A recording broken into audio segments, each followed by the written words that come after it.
대기총 그리고 서부교회 당회와 또 담임 목사님과 또 모든 교우분들께 감사드립니다.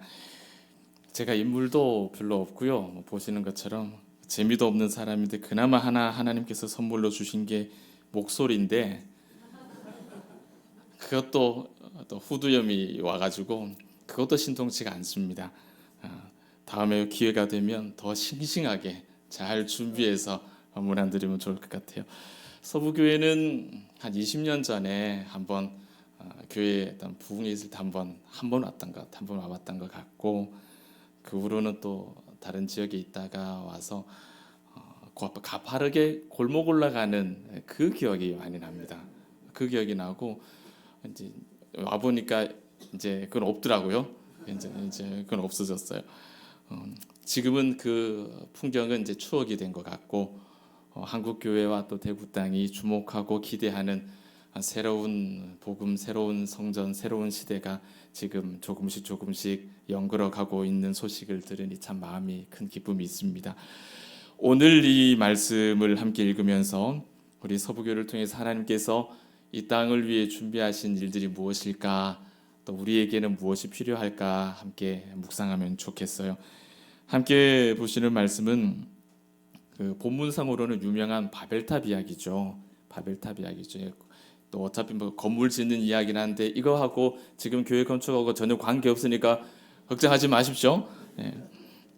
사실 이 이야기는 그 노아 이야기부터 아브람 이야기까지 이어져 있는 엄청나게 긴 이야기입니다. 바벨탑 이야기는 하고 그 뭐 옛날에 그 뭐 누가 건물 짓다 하다가 못 짓다 하더라 그게 아니고 노아 이야기부터 시작해 갖고 아브람까지 연결되는 엄청난 큰 이야기예요. 그래서 이 이야기를 시작하려면 출애굽기 20장을 먼저 들여다봐야 되는데 출애굽기 20장을 보면은요. 하나님께 제사를 드리는 제단 이야기가 나옵니다. 근데 그 제단을 어떻게 만들어야 되느냐 그거 설명하시되 두 가지를 말씀하세요. 첫 번째는 무조건 토단이어야 된다. 흙으로 제단을 만들어야 된다.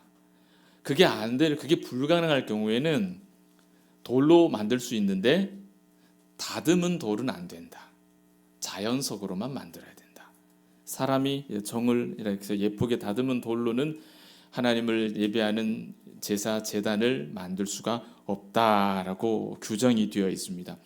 이 규정이 하나님 어떻게 개인적인 건축학적인 어떤 취향이라든지 이런 모양을 더 좋아하시고 저런 모양은 좀 덜 좋아하시고 이런 것과는 관계가 없고요. 실용성 때문도 아니고 이 제단을 만드는 재료는 이것이어야 된다라고 규정하신 것은 하나님을 어떻게 섬길 것이냐를 묻는 질문이에요. 하나님이 명하신 대로 섬길 것이냐 아니면 우리 소견에 좋은 대로 섬길 것이냐 이 두 가지를 너희가 고민해야 된다. 그 이야기를 하시는 겁니다. 다시 말하면 하나님을 섬기는 가장 기본이 되는 그 예배 또 그 예배의 기본이 되는 제단이 사람의 어떤 인위적인 작용을 통해서 만들어진 그런 결과물들이 사용되는 걸 하나님께서 허락하지 않으시는 거예요. 하나님은 그대로를 원하시는 것이지 어떻게 조작된 것들을 요구하지 않으시는 겁니다. 예배를 하나님께서 얼마나 순전한 마음으로 받기를 기대하시는가를 우리가 들여다보는 대목이죠. 이 제단의 이야기가 바벨탑과 관련이 깊어요. 왜냐하면 바벨탑 뭘로 지었습니까? 제단이거든요. 그냥 아파트 짓는 게 아니거든요. 종교 건물이거든요. 뭘로 짓습니까? 산에서 돌 캐다가 짓는 거 아니죠. 하나님께서 명하지 않은 방법으로 제단을 짓는 가장 대표적인 상징이기 때문에 이 제단 이야기가 바벨탑 이야기가 관계가 있어요. 바꿔 말하면 이 바벨탑 이야기는 하나님이냐 아니냐 이 이야기를 우리에게 들려주시는 거죠. 다듬은 돌로 쌓은 잘못된 제단의 대표다. 그러면 이 잘못된 제단이 왜 만들어졌을까? 이유는 분명합니다. 사람이 하나님을 떠났기 때문이에요. 사람이 하나님을 떠나면 하나님 말씀을 떠나는 게 되죠. 그러면 그 말씀에 규정하신 대로 따를 리가 만무한 겁니다. 오늘 말씀을 통해서 하나님의 백성이 하나님을 떠나면 그 삶이 어떤 방식으로 변질되는지를 오늘 이 바벨탑을 통해서 발견하게 될 거고, 또 그런 변질된 삶을 그냥 두시지 않으시는 하나님의 준비, 하나님은 무엇을 준비하시는가를 우리가 함께 결론적으로 살펴보려고 합니다. 먼저 2절 보실까요? 바벨탑을 쌓은 사람들이 시날 땅에 정착했다라고 합니다. 시날 땅, 그들은 여기서 말하는 이 사람들에 대해서는 창세기 10장 한 장 앞에서 이제 정보를 줍니다. 노아의 세 아들 중에 경건한 후손이 누구죠? 셈입니다. 그렇죠? 셈. 언약 백성의 이제 뿌리가 되는 셈입니다. 셈. 이 셈이라고 하는 후손들이 시날 땅에 정착을 한 거예요. 셈의 후손이 시날 땅에 정착을 했다. 셈의 후손이 경건한 후손이 시날 땅에 정착했다. 이걸 딱 머릿속에 기억해 두세요. 그러면 시날 땅은 어떤 땅이냐? 경건한 후손이 정착해서 산 땅이니까 시날 땅은 어떤 땅일까요? 경건한 땅이겠죠. 근데 이게 우리의 기대인데 성경은 우리의 기대를 그냥 그대로 만족시켜 주질 않습니다. 이 시날 땅이 어디냐면 니므롯이라고 하는 사람의 나라예요. 니므롯. 이 내용도 10장에 나옵니다. 니므롯은 누구의 후손이냐? 함의 후손입니다. 함. 아버지로부터 저주를 받은 사람. 함의 후손. 그러니까 언약 백성이 되지 못한 저주받은 백성의 후손이 니므롯이에요. 이 니므롯이 사는 땅이 시날 땅. 그는 용사고 사냥꾼이라 그러거든요. 사냥꾼이라 그러니까 활 들고 토끼나 잡으러 다니는 사냥꾼이 아니고 정복자라는 이야기예요. 왕처럼 땅을 정복해서 제국을 세우는 그런 정복자라는 뜻입니다. 그러니까 함의 자손 니므롯이 나타난 이후에 하나님이 백성이 가장 많은 괴롭힘을 받은 애굽과 바벨론과 아수르와 가나안, 이런 족속이 다 함의 후손들이 됩니다. 경건한 후손이 이런 대적들의 나라에 들어가서 지금 정착해서 살고 있는 거죠. 니므롯으로 인해서 세상은 새로운 국면이 됩니다. 이전까지는 하나님의 말씀 따라서 살면 되는데 니므롯, 힘을 가진 시대 정신을 가지고 사는 사람이죠. 힘이면 다 된다. 돈이면 다 된다. 이 사람이 등장함으로 인해서 세상은 힘에 의해서 좌지우지되는 요즘 우리가 사는 그런 세상처럼 바뀌어버렸다는 거예요. 그런 세상에 지금 누가 들어가서 살고 있다고요? 셈의 후손이 들어가서 살고 있어요. 그곳에 뭐가 세워집니까? 바벨탑이 세워지는 겁니다. 정리를 하면 바벨탑, 시날 땅, 니므롯의 제국, 세속의 중심, 물질의 중심으로 움직이는 세상, 이렇게 이해를 해놓으시면 돼요. 거기에 누가? 셈의 경건한 후손들이 들어가서 자리를 잡았다. 또 한 가지, 시날의 중요한 의미는 이 시날 땅이 성전과 관계가 많이 있어요. 다니엘에도 나오고 스가랴에도 나오는데, 유다가 멸망당할 때 바벨론 왕이 성전 기구를 뺏어다가 시날 땅에다 갖다 놓습니다. 그리고 스가랴에는 하나님의 계명을 무시하고 악을 행했던 음녀, 그러니까 타락한 교회들이 시날 땅에 가서 자신의 성전을 짓는다라고 기록해요. 그 성전이 진짜 성전이에요, 가짜 성전이에요? 가짜 성전이죠. 가짜 성전이죠.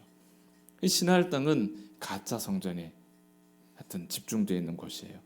세속의 중심일 뿐만 아니라 하나님의 영광을 모방하고 있는 성전 같지만 실제로는 어떤 성전입니까?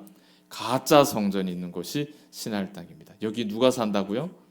경건한 후손, 셈의 후손이 거기 가서 자리를 잡고 산다라는 겁니다.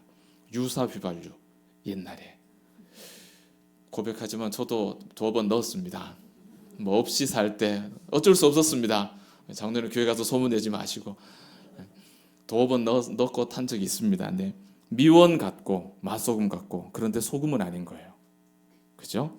겉보기에는 휘발유 같은데, 겉보기에는 소금 같은데, 해보면 실제로 맛을 보면 아닌 거예요. 이 시날의 가짜 성전에는요, 세상에 온갖 값진 것들이 다 있습니다. 거기 가면요, 눈이 그냥 빙빙빙빙 돌 정도로 온갖 좋은 게 다 있어요. 그 자리에 눌러 앉아서 살고 싶을 만큼 좋은 것들이 많아요. 그런데 정작 거기에는 하나님은 계시질 않는다는 겁니다. 왜? 가짜 성전이니까요. 성전을 모방한 가짜니까요. 그러나 많은 사람들이 마치 하나님의 영광이 그곳에 있는 것처럼 거기에 집중하고 거기에 몰려들고 거기에서 무언가가 있는 것처럼 환호하고 거기에서 착각을 하게 되죠. 이런 땅에 언약의 백성 셈의 후손이 들어와서 지금 뭘 하느냐? 들어와서 사는 것도 찜찜한데 그들이 뭘 하느냐? 하나님께서 금하신 방법으로 바벨탑을 짓고 있는 겁니다. 함의 후손이 지은 게 아니에요. 저주받은 백성이 이 잘못을 하는 게 아니에요. 하나님의 언약 백성이었던 경건한 후손 셈의 후손들이 이 바벨탑을 짓고 있는 거예요. 어디서? 그들이 살고 있는 그 땅의 형편과 상황이 어떻습니까? 가짜 성전이죠. 순전함이 없어요. 신실함이 없어요. 그냥 세상 정신으로 가득해요. 거기에 살다 보니 어떻게 됩니까? 그들도 그렇게 동화되는 겁니다. 성화되어야 할 자들이 동화되어 버리는 거예요. 이것이 바벨탑의 정체입니다. 여기까지가 오늘 본문의 상황이죠.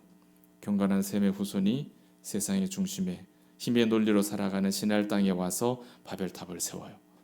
신할 땅은 힘과 세속의 세계고 니무롯의 나라였고, 니무롯은 저주와 멸망의 후손. 그러니까 바벨탑은 셈의 후손인 신자가 함의 저주받은 후손들의 땅에 들어와서 하나님께서 명하지 않은 방법으로 하나님을 흉내내는 가짜 성전을 짓고 있는 겁니다. 그게 바벨탑이에요. 그게 바벨탑이에요. 4절 보실까요? 이 탑의 목적이 나오죠. 성읍과 탑을 건설해서 그 탑 꼭대기를 하늘에 닿게 하고 이름을 내고 지면의 흩어짐을 면하자. 이 건물이 단순히 그냥 생활 목적이 아닌 겁니다. 여러분 정말 궁금하지 않습니까? 여러분 한번 의견을 한번 듣고 싶은데요. 아무리 이게 고대인이지만 굉장히 시간을 많이 거슬러 올라가야 되지만 정말 그때 살았던 사람들이요. 탑을 쌓아가지고 벽돌 쌓아가지고 하늘에 닿을 수 있을 거라고 생각했을까요? 정말 그렇게 생각하고 쌓았을까요? 저는 아무리 고대인이라고 해도 그렇지는 않았을 거라고 생각합니다. 그렇게까지는 할 수 없었을 거라고 생각해요. 실패했으니까. 계속 그럼 무너질 거니까요. 무너질 거니까. 그들의 목적은 물리적으로 하늘에 닿는 게 아니라 하나님과 내가 이제 대등하게 살겠다라는 거예요. 이제 더 이상 하나님한테 이끌려서 살고 싶지 않다는 겁니다. 하나님의 꼬봉으로 살고 싶지 않다는 거예요. 더 이상 하나님께 종속된 존재로 살고 싶지 않은 겁니다. 바꿔 말하면 하나님의 백성이 세상의 중심, 니무롯의 나라, 신할 땅에 들어와서 화려하고 재미난 그 세상을 벗삼아서 저주받은 함의 후손처럼 살겠다라고 이야기하는 거예요. 다 내던지고 이제 나도 이제 그렇게 살겠다 하는 거예요. 신자가 예수를 믿는 사람이 하나님의 말씀을 내던져 버리고 이제는 하나님의 종으로 살고 싶지가 않다고, 내가 왕이 되겠고 내가 신이 되겠고 내가 나를 주장하는 인생을 살겠다라고 하면 이렇게 되는 겁니다. 딱 그런 모습인 거예요. 지금 중요한 것은 이런 일이 얼마든지 우리에게서도 나타난다는 겁니다. 우리한테도 굉장히 많이 나타나는 비근한 일이에요. 언약 백성 셈의 후손, 바로 오늘 이 자리에 계신 저와 여러분이 세상의 중심에 신할 땅에 그런 사고방식에 그러한 논리에 둥지를 틀면, 신자가 세속의 시대 정신에 함몰되면 바벨탑과 같은 일이 저기 강 건너서 일어나는 게 아니라 우리에게서 일어나는 거예요. 우리의 가정에서 그런 바벨이 세워지는 거고, 우리 교회에서 그런 바벨탑이 세워지고, 우리 마음속에서 그런 것들이 스물스물 하나씩 올라오게 되는 겁니다. 바벨탑 사건의 전말은 이런 거예요. 교회가 또 신자들이 로마 제국처럼 힘을 가지려고 하고 블레셋처럼 풍요와 또 우상 바알들을 따를 때, 바로 그때 우리가 믿는 신자의 예수 믿는 사람들의 땅에 하나님의 영광을 모방하는 가짜 성전이 만들어집니다. 그것을 어거스틴은 인간의 도성이라고 불렀어요. 이 바벨탑이 인간의 도성이에요. 인간의 도성. 하나님을 모방하고 있기 때문에 겉으로는 정말 그럴듯해 보여요. 더 좋아 보이죠. 더 좋아 보이죠. 그런데 정작 그 심령 속에는 하나님은 계시지가 않는 겁니다. 노아 시대의 사람들이 믿음에 있어서 실패했죠. 그래서 심판 벌을 받지 않습니까? 그 실패가 또다시 이 바벨탑 사건에서 이들에게 한 번 더 반복되는 겁니다. 사랑하는 우리 교우 가족들은 이런 실패가 반복되지 않았으면 좋겠습니다. 신자가 세상을 살아가는, 세상 돌아가는 그 정신에 물들어서 하나님을 떠나고 인간의 도성을 만들기 시작하면 하나님께서는 그 도성에 맞설 새로운 다른 나라를 준비하십니다. 인간의 도성을 지으려고 하면 하나님께서는 어라 오놈 봐라, 너희들 뜻대로 될 것 같아? 안 돼. 복은 내가 주는 거야 라고 말씀하시는 거예요. 그리고 하나님은 그 인간의 도성에 맞설 하나님의 도성을 준비하시기 시작합니다.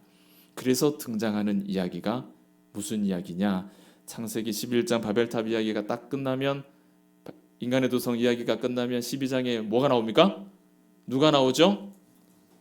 믿음의 조상이 나오죠. 아브라함 이야기가 나오는 거예요. 아브라함이 괜히 12장에 나오는 게 아니고 인간의 도성 이야기로 워낙 시끄러우니 하나님께서 꺼내신 솔루션이에요. 인간의 도성을 대신할 하나님의 도성을 내가 보여주겠다. 그래서 아브라함을 하나님 세우십니다. 아무것도 아닌 아브라함을 세워서 그들이 원했던 모든 것들을 다 무너뜨리시고 아브라함에게 그 모든 것들을 다 해주십니다. 이름도 창대케 해주시고, 그죠? 자손도 많게 해주시고, 그들은 간절히 바랬던 것 하나도 못 얻었지만 하나님의 도성 안에서 하나님을 붙들었던 아브라함에게 그 모든 복을 하나님이 다 주시는 거예요. 이 두 이야기가 오늘 우리에게 주시는 메시지예요. 우리가 인간의 도성을 세우지 말아야 되는 것, 그리고 우리가 하나님의 도성으로 준비되어야 된다는 것. 우리가 하나님의 도성으로 준비된다면 그것은 하나님께서 말할 수 없는 큰 복, 아브라함이 누렸던 그 모든 복이 오늘 우리 서부교회 사랑하는 성도님들 가운데 충만하게 내려질 줄 믿습니다. 서부교회의 이 은혜의 역사가, 지금의 이 고된 역사가 바로 하나님께서 이 땅을 위해서 준비하신 하나님의 도성을 세우는 것이라 믿습니다. 응원합니다. 절대로 지치지 마시고 그 하나님의 도성을 믿음으로, 말씀으로 끝까지 완성하시기를 축복합니다. 바벨탑에서 시작해서 지금 아브라함 이야기까지 우리가 왔어요. 사실상 노아부터 시작해서 아브라함의 이야기까지 온 거예요. 그 중심에는 세상이냐 하나님이냐 이 질문이 있었어요. 그죠? 세상이냐 하나님이냐.